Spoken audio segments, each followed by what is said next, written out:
فاش بحثت لقيت واحد الموضوع اللي مشكل واحد العقده كبيره بزاف في الحياه ديال مجموعه من الناس، والصدمه الكبيره هو ان هذا الموضوع هذا اساس ديالو فكره. باغي تعرف كيفاش وعلاش؟ خليك معايا واجي نشرح لك بالتفصيل. الطبيعه البشريه كنبغيو نحسوا ماجور، كنبغيو نحسوا اننا نحن الافضل.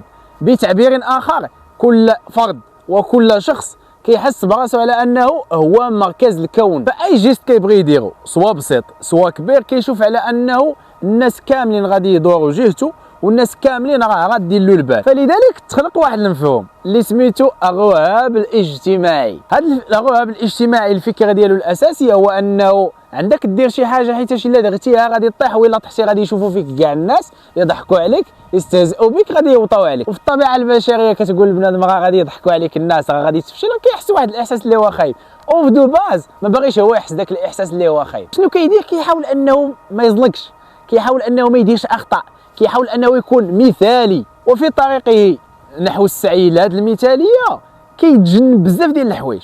كيتجنب انه يشارك في لاكلاس، كيتجنب انه يعبر على الراي ديالو، كيتجنب انه يتمشى بحريه، كيتمشى في المشيه ديالو مزير، حاول كيخاف انه يطيح، كيخاف انه يدير شي خطوه اللي تقدر تعكلي ولا شي حاجه، فكيولي في واحد لافوبي اللي مشكلها غير راسو، خايف غير مع راسه. ولكن الحقيقه الصادمه هو انه كل شخص راه كيحس نفس الاحساس.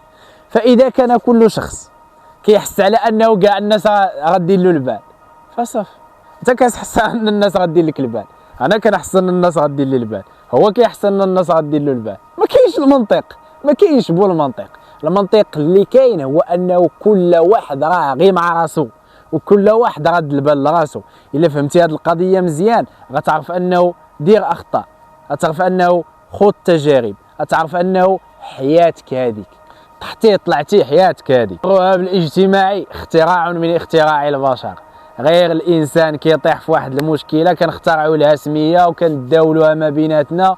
اي واحد دابا ما كيبغيش يدير شي حاجه كيقول لك وفي الرهاب الاجتماعي، كتجي كتناقش معاه واش شريف شنو هو الرهاب الاجتماعي دو باس، ما كيتزنق حيتاش ما فكره. الفكره هذه الا جيتي تشوف الاصل ديالها تلقى واحد راه ما لقى لها حتى شي عود وسماها رهاب اجتماعي.